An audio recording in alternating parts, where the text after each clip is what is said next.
जय हिंद दोस्तों, the Chronicle post में आपका स्वागत है। भारत के 5th generation fighter jet programme AMCA और 4.5 जनरेशन के तेजस मार्क 2 प्रोग्राम को लेकर एक बहुत इंपॉर्टेंट अपडेट आई है। हाल ही में इसे लेकर भारतीय वायुसेना और डीआरडीओ के बीच एक हाई लेवल मीटिंग हुई है, जिसमें एमका प्रोजेक्ट के रोड मैप को रिव्यू किया गया है और ये एंश्योर किया गया है कि एमका प्रोजेक्ट में कोई फर्दर डिले देखने को ना मिले, क्योंकि एमका प्रोजेक्ट अपनी ओरिजिनल टाइमलाइन के हिसाब से करीब 3.5 साल डिले हो चुका है और इस समय एमका प्रोजेक्ट को और डिले करने का रिस्क भारत नहीं ले सकता, क्योंकि एक तरफ हमारी वायुसेना की स्क्वाड्रन स्ट्रेंथ लगातार कम होती जा रही है, तो वहीं दूसरी तरफ हमारे पड़ोसी चीन और पाकिस्तान 5th जनरेशन के फाइटर जेट को अगले 2 से 3 वर्षों में अपनी सेना में शामिल कर सकते हैं और इसलिए भारत सरकार अलग अलग तरीके निकाल रही है ताकि इस प्रोजेक्ट को जल्दी से जल्दी पूरा किया जा सके, जिसमें भारत सरकार की ओर से इस प्रोजेक्ट को पूरा करने के लिए प्राइवेट सेक्टर कंपनीज को ऑफर किया गया है ताकि एचएएल का बर्डन कम किया जा सके,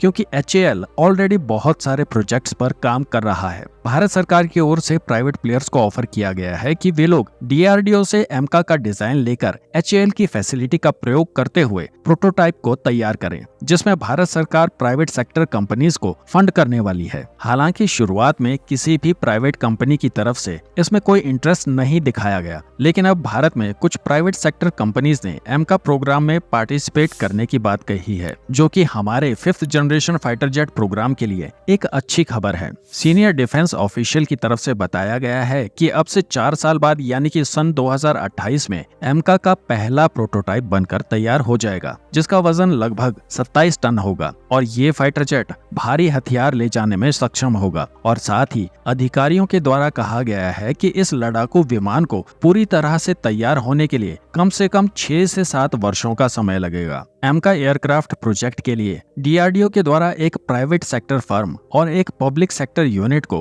डेवलपमेंट और प्रोडक्शन पार्टनर के रूप में शामिल किया जाएगा, जिससे एमका की टाइमलाइन सुचारू रूप से आगे बढ़ पाएगी। देखिए दोस्तों, यहाँ पब्लिक सेक्टर कंपनी एचएएल होने वाली है, लेकिन प्राइवेट सेक्टर कंपनी कौन होगी इसके बारे में अभी तक कोई जानकारी नहीं दी गई है। एडवांस मीडियम कॉम्बैट एयरक्राफ्ट यानी कि एमका का बड़े पैमाने पर उत्पादन सन 2035 तक शुरू होने की उम्मीद है। इस मीटिंग में एलसीए तेजस मार्क 2 की टाइमलाइन को भी रिव्यू किया गया, जिसमें भारतीय वायुसेना और डीआरडीओ के द्वारा एलसीए मार्क 2 के पहले प्रोटोटाइप को 2025 में तैयार करने की बात कही गई है, जो कि लगभग 1 साल की देरी से हो रही है, क्योंकि इसकी ओरिजिनल टाइमलाइन के हिसाब से 2024 तक यानी कि इसी वर्ष में एलसीए मार्क 2 का पहला प्रोटोटाइप तैयार हो जाना चाहिए था, जिसमें डिले का कारण इसके इंजन GE414 के फंड्स को देरी से रिलीज होना बताया जा रहा है। खैर, अब इस इंजन के लिए फंड्स को रिलीज कर दिया गया है और ट्रांसफर ऑफ टेक्नोलॉजी के तहत इसे भारत में ही मैन्युफैक्चर किया जाएगा, ताकि एलसीए मार्क 2 की टाइमलाइन फर्दर डिले ना हो। दोस्तों,